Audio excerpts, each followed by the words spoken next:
کہ میں کیوں یہ توقع کروں کہ جبکہ مجھے میرے سرکار کائنات سے ایک چیز ملی کہ یہ ہمارے ویل وشر نہیں ہو سکتے. دیکھیں یہ جنگ نہیں ہے. جنگ وہاں ہوتی ہے جب دونوں سائڈیں لڑتی ہیں طلحہ بھائی. یہاں تو ایک سائڈ آتی ہے وہ بے گناہ نہتے لوگوں کو مارتی ہے, مار کے چلی جاتی ہے. تو یہ جنگ نہیں ہے, یہ ظلم ہے. علی بخاری صاحب آپ کی طرف بڑھنا چاہوں گا. حضور آپ کی نظر میں, کیونکہ میں دیکھ رہا تھا کچھ ویڈیوز جرمنی سے آ رہی تھی, وہاں پہ کچھ یہودی سیلیبریٹ کر رہے تھے اور وہ نعرے لگا رہے تھے کہ ڈیتھ ٹو عربز, عرب کو جو ہے وہ گالیاں دے رہے تھے, ان کہتے ہیں ان کو موت آ جائے. اور ہم دیکھتے ہی ہیں کہ پاکستان اسرائیل کو بڑا کھٹکتا ہے, کیونکہ ہم نے اسرائیل کو شروع سے مانا نہیں ہے. لیاقت علی خان کو آفر کی گئی تھی کہ اسرائیل کو مان لو, لیکن انہوں نے کہا تھا کہ ہم اپنی سولز بیچنے کے لیے تیار نہیں ہیں, اور پھر ان کو بھی اسیسینیٹ کروا دیا گیا. آج پاکستان ایک بہت بڑا پرابلم ہے اسرائیل کے لیے. تبھی ہم نے دیکھا کہ اسرائیلی میڈیا پہلے یہ پروپیگنڈا شروع کرتا ہے اور انڈیا فوراً سے اس کو کاپی کرنا شروع کر کے اسے کوٹ کرنا شروع کر دیتا ہے. Your opinion on the whole situation Bukhari صاحب. بسم اللہ الرحمن الرحیم. اللہم صلی اللہ محمد وعلی محمد. بہت شکریہ طلحہ بھائی آپ کا. دیکھیں طلحہ بھائی, دو تین چیزیں ہیں جس کو ہمیں لے کے چلنا ہے. نمبر 1 تو یہ ہے کہ جیسا کہ ہمیں ہمارے دین نے, ہمارے قرآن نے, ہمارے نبی کریم محمد مصطفیٰ صلی اللہ علیہ وسلم نے ایک چیز کا بتا دیا, جو کہ ہمیں یہود اور نصارہ کے بارے میں بڑا کلیئر قسم کا ایک ویو ہمارے سامنے آ گیا.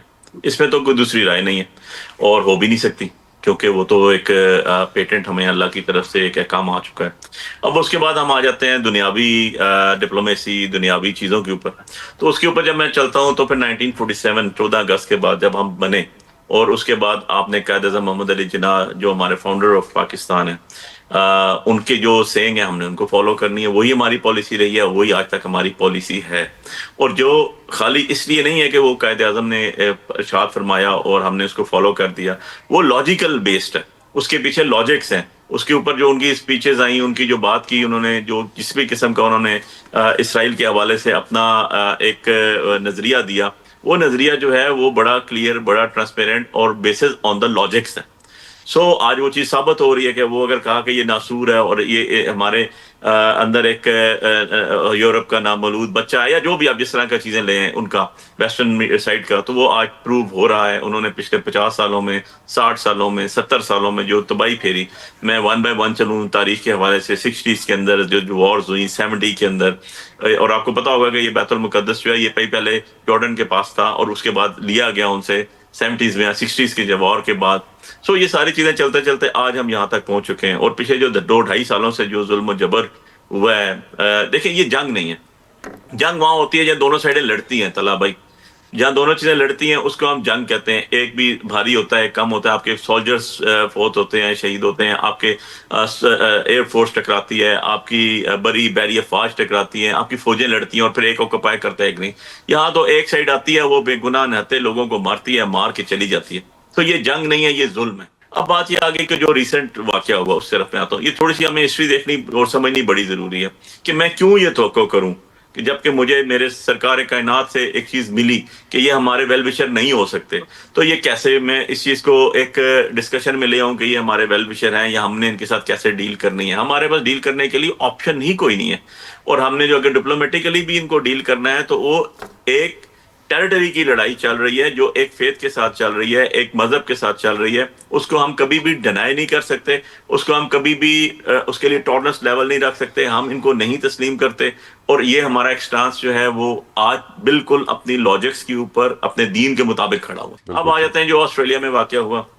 دیکھیں میں 2-3 چیزوں کو اگر میں کلب کروں تو 2-3 اوپینینز اس میں آتے ہیں ہمارے پاس. فار ایگزامپل, پہلا تو یہ جی کہ ہم ایز اے مسلم اور ایز اے پاکستانی بھی, ہم کبھی بھی کسی بھی ٹیررزم ایکٹ کو کی حوصلہ افزائی نہیں کرتے, کرنا چاہیے بھی نہیں.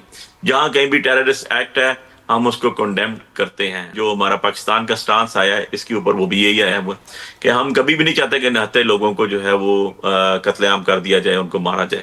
نہ ہمارا دین ہمیں اس کی اجازت دیتا ہے.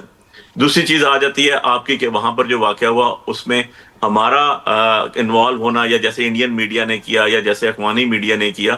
دیکھیں وہ ہمارے دشمن ہیں, میں نے ان کی چیزوں کو کبھی سیریسلی نہیں لیا. آپ ان کو اس لیے تو دیکھ سکتے ہیں, اس لیے تو ان کی انفارمیشن لے سکتے ہیں کہ آپ کا مخالف, آپ کا دشمن کر کیا رہا ہے اور ہم اس کو کیسے ٹیکل کریں گے.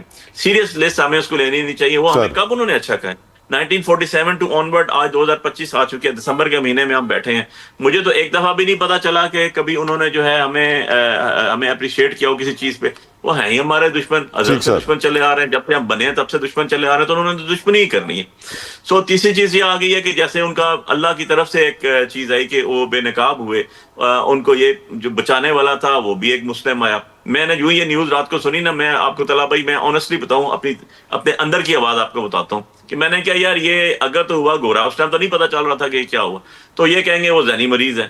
اگر ہوا وہ کوئی مسلم تو وہ پھر ٹیررسٹ ہے.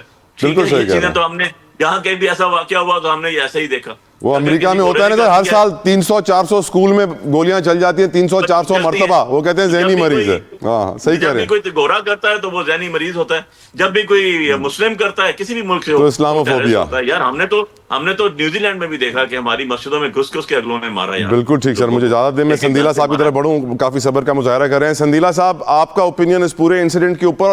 تو یہ جو واقعہ ہوا ہے یہ بڑا افسوسناک واقعہ ہے. یہ کسی افغانی نے کیا ہے، یہ کسی انڈین نے کیا ہے. اور میں اس بات پہ، وہ ابھی علی بھائی جو بتا رہے تھے کہ دل سے اس بات کو نکل رہی تھی کہ خدا نہ کرے کہ اس میں کوئی پاکستانی انوالو کرنے کی کوشش کی گئی. اور یہ سب سے پہلی جو خبر ہے یہ چلی بھی یروشلم پوسٹ. آپ کو پتا ہوگا کہ یروشلم پوسٹ کی طرف سے شروع ہوئی ہے. یہ فیک نیوز وہاں سے شروع ہوئی ہے. اور آپ کو پتا ہے اس وقت جو ہمارا ریجن ہے اس میں فیک نیوز کے 3 ستون ہیں. ایک ستون ہندوستان میں بیٹھا ہوا ہے، اور ایک ستون جو ہے افغانستان میں بیٹھا ہوا ہے، اور بدقسمتی سے ایک ستون جو ہے وہ ہمارے ملک میں ہے. تو یہ جب چیزیں گھوم کے فیک نیوز چلتی ہیں نا، تو پھر اس وقت یہ نہیں دیکھتے کہ یہ ہمارے ملک کے خلاف ہے یا ہمارے ملک کے ہاتھ میں ہے یا کس طرح. انڈیا کا تو چلو بنتا ہے، ان کے تو ہم ازلی دشمن ہیں، وہ فیک نیوز کو پھیلاتے ہیں، انوالو کرنے کی کوشش کرتے ہیں. لیکن الحمدللہ کہ اس میں کوئی پاکستانی انوالو نہیں ہے. اس بچے کا بیان بھی آ گیا اور اس کا نام ملتا جلتا تھا. لیکن دیکھیں، جرمنی ہو یا پھر انگلینڈ ہو یا پھر امریکہ ہو یا دنیا کا کوئی بھی ملک ہو، دیکھیں ایک انسان کا قتل اور وہ ناحق ہے. گاڑی چڑھا دی گئی، اسکول میں جا کے مار دیا گیا. اب ظاہر ہے ان کا میڈیا تگڑا ہے، ظاہر ہے ان کا سوشل میڈیا تگڑا ہے، ان کی آواز زیادہ سنی جاتی ہے، تو وہ مسلم کشی اور پھر اس کو ٹیررسٹ اور مسلم اور اسلام سے جوڑ دیتے ہیں. اور بدقسمتی ہے ہماری طرف سے ایسا نہیں کیا جاتا، یا ہماری طرف سے کوئی ایسا اتھینٹک پورا سوائے کل جزیرہ کے کوئی ایسی جگہ نہیں ہے جہاں پہ یہ آواز رائز کی جائے یا آگے جائی جائے. یہ ایک بدقسمتی ہے. بات کی انہوں نے نیوزی لینڈ کی بات کی، وہاں پہ باقاعدہ ایک دوسرے ملک کی آئی ہوئی ٹیم کو مارنے کی کوشش کی تھی. وہ گورے تھے، وہی خبر نپ کی تھی، وہی خبر جو ہے وہ چلی 4-5 دن، اس کے بعد اس کا پتہ نہیں ملا. یہ نہیں ہونا چاہیے، کسی صورت نہیں ہونا چاہیے، دنیا بھر میں نہیں ہونا چاہیے. اور یہ جو فیک نیوز ہے، آپ پاکستان کو ہر جگہ میں انوالو دیکھیں گے، دنیا میں کہیں بھی واقع ہو جس سے کوئی لینا دینا نہ ہو لیکن اس میں انوالو کریں گے. ریزن آپ کو پتا ہے کیا اس وقت ہے. پاکستان کی طرف سے وزیر اعظم میاں محمد شہباز شریف صاحب نے اس واقعے کی مذمت کی ہے.